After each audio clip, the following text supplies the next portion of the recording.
back, everybody, to another episode of the Nonprofit Show.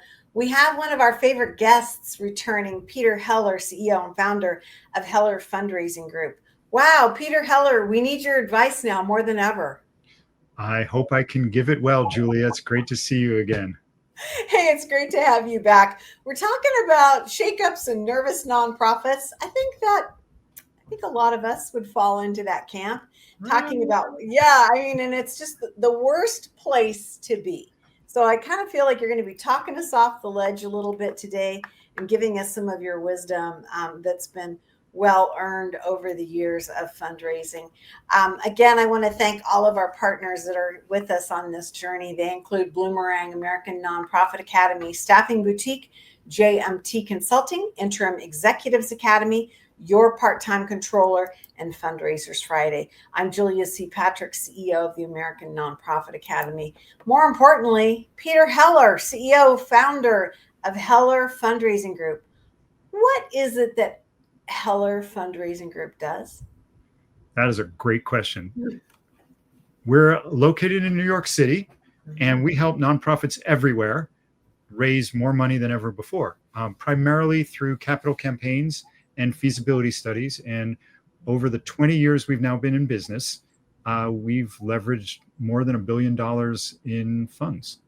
Amazing. Now, your background and your wisdom comes through higher education. Is that true? Correct. So before I started the company 20 years ago, I worked at Columbia University and other large nonprofit universities for about 15 years and gained a lot of great experience.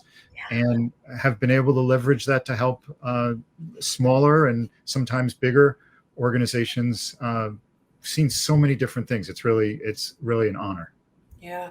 I always advise, in fact, before the show started this morning, I was meeting with a medical fundraising group from a medical college.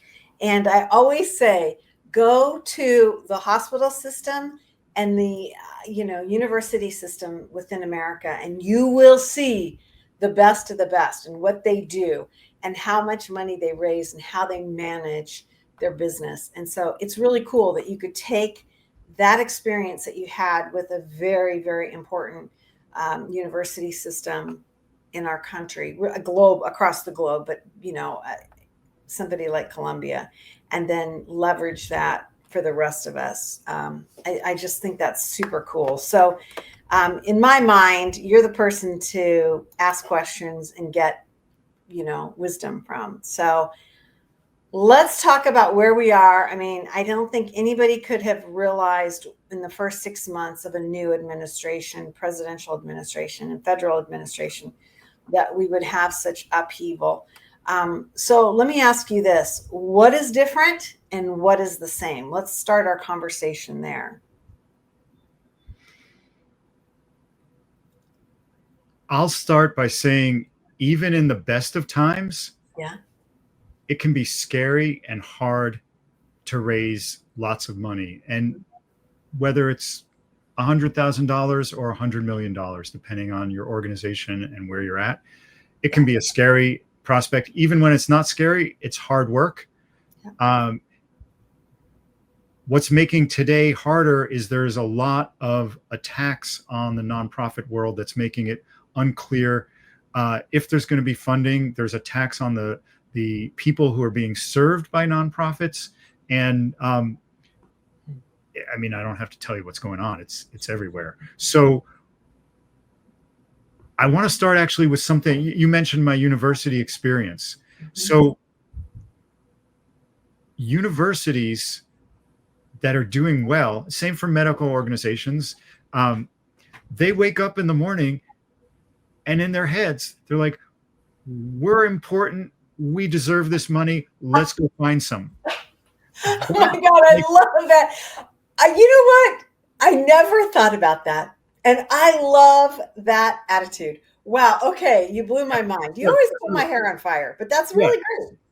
Thank you. So the thing is, like, even if we stop talking right now, Julia, and people went away with, wake up in the morning, believe that you and your nonprofit deserve that money that you're going to go talk to people about and inspire them and help them give you philanthropic dollars so you can do your mission. That in and of itself is just a key to success. Wow. That's magical thinking. And that's a great cape to put on across your shoulders every day when you got to go out and fundraise. I don't care what you're doing. That's just a great, great way to start. So if you're thinking about that and you're emboldening yourself, how do you navigate this change, and how do you hold on to that thought and that value that you're worth it? Yeah, great question. So first of all, let's not pretend things are easy now. Okay. They clearly, there's some nonprofits, just like some companies and some of us personally, who are less affected by the state of the world. Some are more affected, but let's not pretend it's easy. So the first thing is to just deal with reality. Like, if life is hard for you and your nonprofit, don't pretend that it's a cakewalk right now. And at the same time, your mission has got to resonate for you personally. Like, I use this wake up in the morning concept. When you personally wake up in the morning, the mission has to resonate for you. And that has to have also the other people who work in your organization, and for the people you engage with. And let's talk about just the fundraising activity. So for the people that are either your current or potential donors, it's your job to engage with them from that mindset of like, what we're doing is important right now. It's important for the future of our community, however you define your community. It's important. I believe you have to figure out, you have to draw that line of, how do I see that what I'm doing in my little neighborhood or whatever it is, that it's important, it's making the world a better place. How do I connect with that? And honestly, if you have a hard time with that, do some soul searching, find what the answer is, or get a different job. That's like, because you have to be able to do that.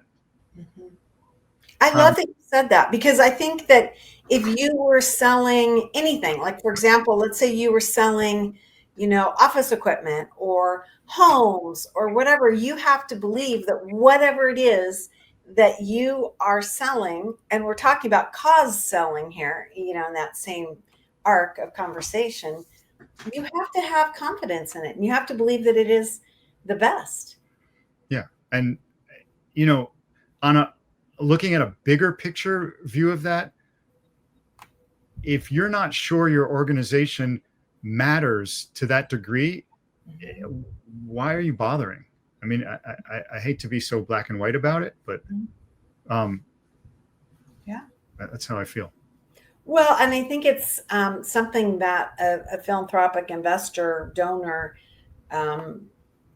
philanthropic partner, grantor, they're going to pick up on that, right? I mean, we build relationships, and we sell passion, and we sell solutions to community problems. But if there's a lackluster thing going on, it's a tough sell, and it shouldn't be.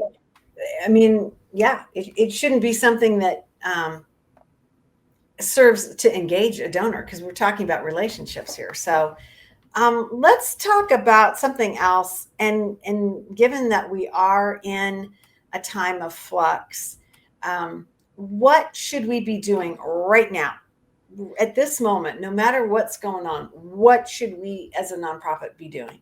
Yes. So there's a general answer, then there's a specific answer. So the general answer is everybody should be figuring out a way to move forward on their work day after day. And we're talking specifically about fundraising work. So keeping that going, particularly, we work on big capital campaigns and the feasibility studies that lead up to them. And you have to keep the momentum going for that. Those are things that often take years to accomplish. And they're not, you can't look at the news every morning and say, oh, we need to pause our campaign. Right. So that's the general thing.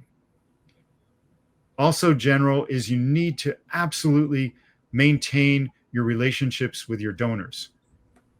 If it's a moment of crisis, and I know in a few minutes we're going to talk about earlier things in our lifetime that have happened.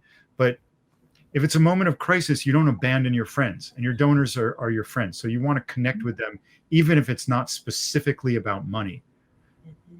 And then there's the more specific is what you should actually be doing at this exact moment is going to depend on your nonprofit and the community you serve and things like that. So one of our recent clients is a workforce development organization in New York City, doing really important work, training primarily women and new immigrants in the food service world. We did a feasibility study for a campaign for them. It's completely on pause now because they have people who are being arrested. They've got other things they need to deal with. Yeah. Yeah. It's such an interesting thing because I love that you talked about the, I'm going to use the word inclination, but pulling back on something, especially something as meaty as a capital campaign. It's sometimes such a fearful thing to lean into a big project. And I can imagine that for a lot of organizations, it's easier to say, oh, let's pull back. It's not the right time. And how are you dealing with this nonprofit that's obviously in the center, not by choice, of an immigration issue? Yeah, we're leaving them alone right now because they have no other choice. Everybody else is full throttle forward on their capital campaign. So it's definitely an outlier, at least in our world. Where there's an international human rights organization we're working with, $200 million campaign, large campaign. They are more committed to it than they were 6 or 8 months ago. Wow. So it's more vital to them. They're like, we absolutely, our work is more needed. We're going to do this. We work with a very broad spectrum of nonprofits doing all sorts of different things. So synagogues, education, social service, university, you name it. Everybody else is moving forward. Peter, when you talk about this, it seems to me like this is a leadership opportunity that you've got to have your leaders. And I'm not just talking about the managerial aspect, the C-suite, but you need to have strong board leadership that gives everybody the confidence and the permission to lean in and go full throttle. How challenging is that? Well, everything with nonprofits is challenging, Julia. It's true. Because of the way they're structured. I don't know how we all got into this, but you'll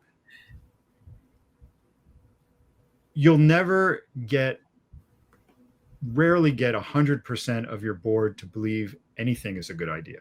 That's because you've got a group of people who all have different opinions and values, and you need enough people who believe in your future to move forward, and then the others need to come along. Or in some cases, a big project like a big campaign encourages some people to get off the board.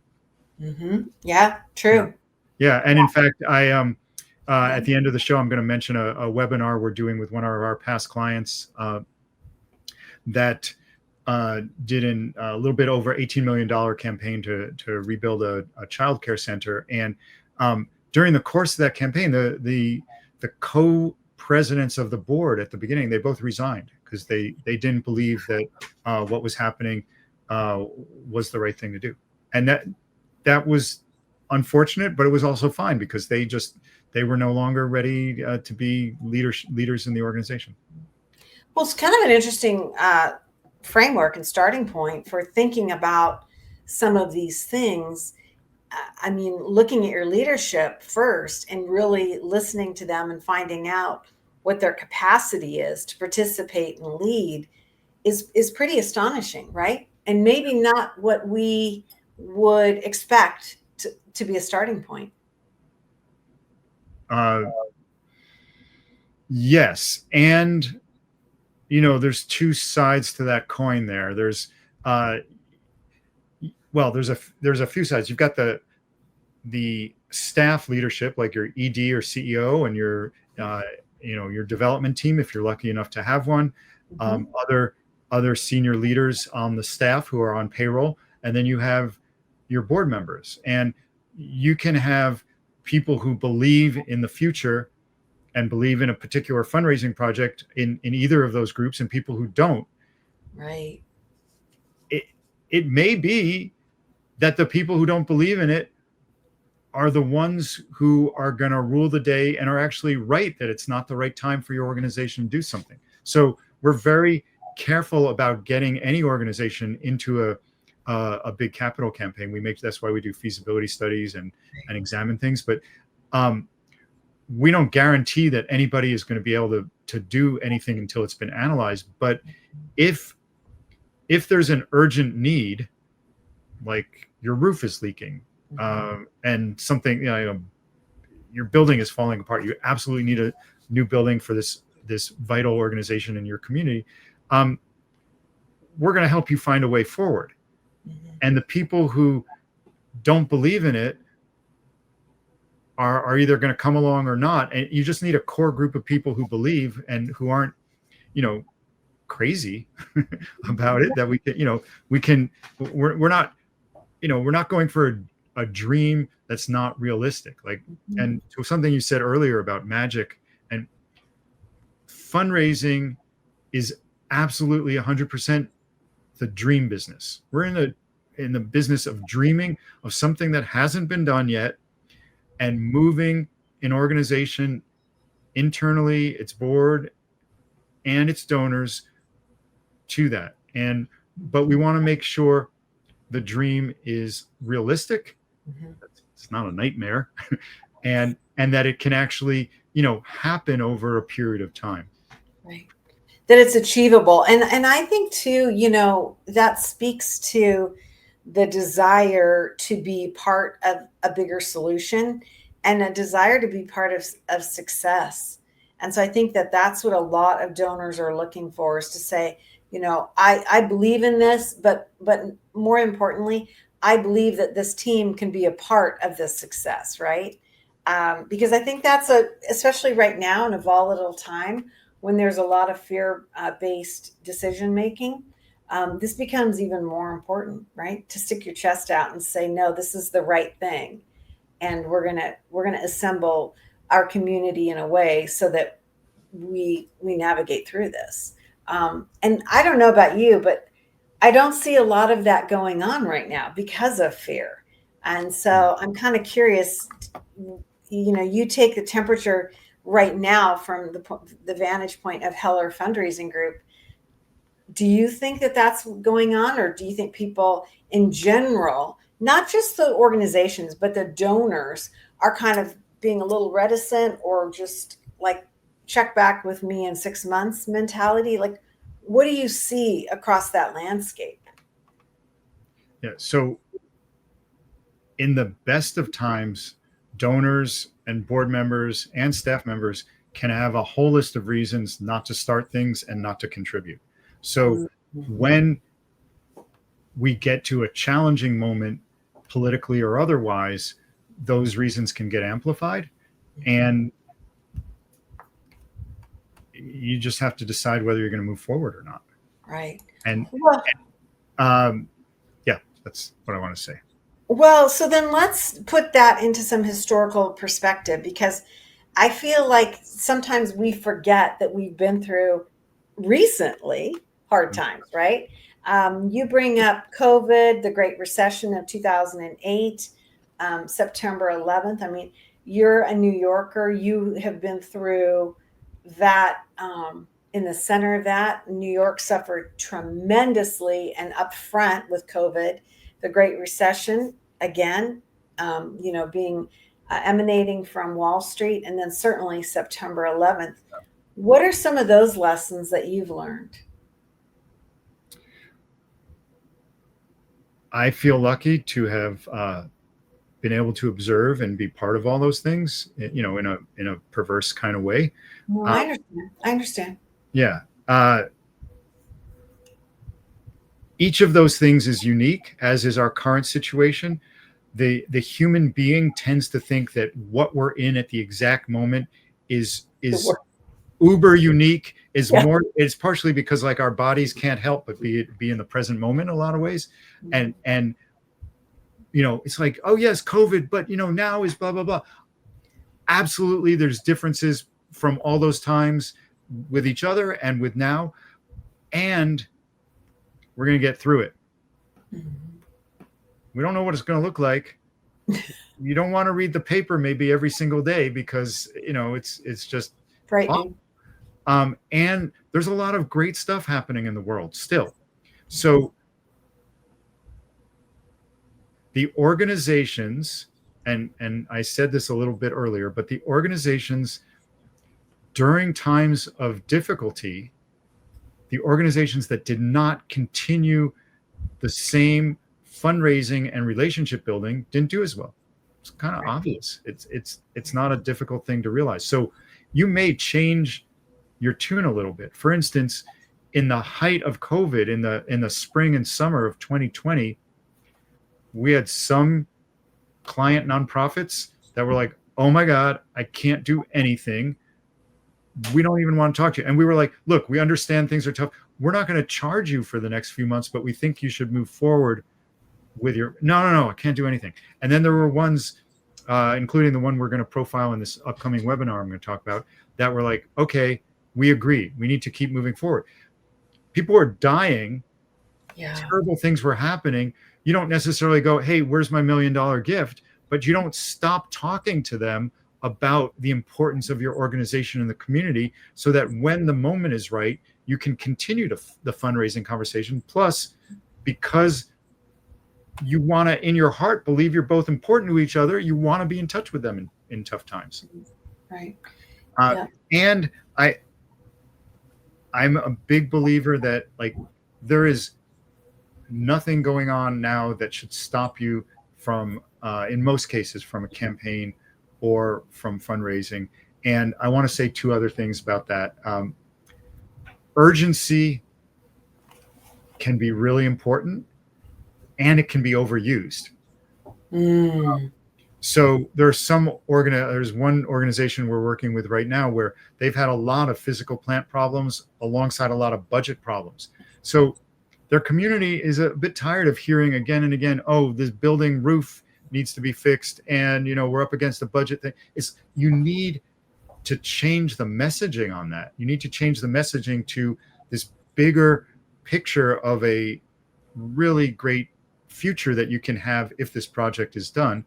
And we absolutely discourage messaging about that's lands firmly in the current political moment. Okay. And that is, it's not because like, some people may disagree of all of that, but it's that it's too topical and it gets old really quickly. So if you base your entire campaign that may last 2 years, may last 4 years or something, you would base it on messaging around what's going on in the federal and presidential administration right now, it's going to get old. Yeah. Even if it continues, it's not going to be apropos. So we encourage people to have a bigger message about a positive future, and you absolutely pepper those things in. You can have talk about that in one-on-one dialogues and that sort of stuff.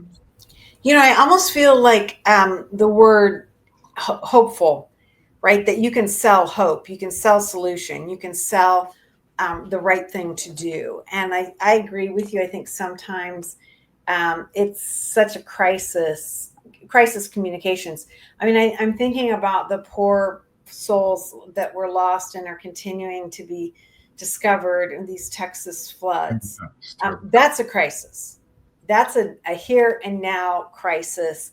But I agree with you. Sometimes we overuse crisis that then ultimately doesn't help us, and it fatigues the donor and our giving community. So I appreciate you bringing that up. Yeah, you can absolutely raise money for a devastating weather event or other earthquake or whatever, other crisis like that, and that's appropriate in those situations. Yeah, yeah, absolutely. Well, it's never a crisis when we get to talk to you, because I always feel like you give us a lot of really interesting ideas and a different perspective. And I love, Peter, how you take the long view. It's not this like short kind of thing, that it's something that we need to be thinking about through, over the trajectory, not only of our own careers, but our organizations, and looking to through a longer lens. You mentioned that Heller Fundraising Group is going to be having a webinar. Talk to us a little bit about what that is going to look like and how we can get Yeah. involved. Yeah. So for anybody listening live or between now and July 30th, 2025, we're going to have a live webinar. You can find it on our website, hellerfundraisinggroup.com, and go into the navigation bar and find events and look at events. You'll see it. The reason I'm so excited about it is it's really a case in point of how to do things in challenges. And this is we're going to be talking with the director of development of an organization called the Ossining Children's Center in Ossining, New York, Westchester, that did an $18 million plus campaign for a childcare center. Okay, this was a childcare center. They raised $18 million to build an amazing new home that serves a really diverse population in the Ossining area. And they had almost every challenge in the book, including COVID. Their lead donor, the husband of that family, died during the campaign. As I said, the presidents resigned. They couldn't find a site. It was just like, all the plagues. every plague you want was there, and yet they persisted. And there's this beautiful childcare center serving the community. It was actually one of the first childcare centers. It's like 130 years old, maybe in the country or New York. It's really amazing place. So you can find out about that on our website under events. You can always email me about that or anything else at peter@hellerfundraisinggroup.com, and give a shout out. We'd be glad to help you with any of your fundraising challenges. I love it. Well, thank you for joining us. It's always a pleasure to talk to you and to get your wisdom. This is such a big topic. It's such an important topic, and one that just scares the bejesus out of people. I mean, Yeah. and I loved what you said about, board members that shake off their board service because of these big campaigns. I've seen it. I've been a part of boards where that occurred, and it's real. I mean, people they become so paralyzed by the thought of trying to navigate a big capital campaign that sometimes it's easier for them to walk away. So I love that you brought that up and gave us some ideas on how we can navigate it. Thing that we get to do is we get to navigate the support of our partners each and every day. And the support comes from Bloomerang, American Nonprofit Academy, Staffing Boutique, JMT Consulting, Interim Executives Academy, Your Part-Time Controller, and Fundraisers Friday. These are the folks that join us day in and day out. So we can have guests like Peter Heller on to give us some wisdom and some guidance. This has really been a great topic, Peter. Thank you for kind of, as I said in the green room, talking us off the ledge and giving us some perspective. I loved your point about we've been through tough times before, and tough times will come again. And so it's about how we navigate them and how we perceive them to either work through or something to stop. So thank you very much. We really appreciate this. Thank you. Keep the magic going, Julia. Thank you. Hey, everybody, as we end each and every episode, we like to leave with this message. And the message goes like this: to stay well so you can do well. Thanks, everyone.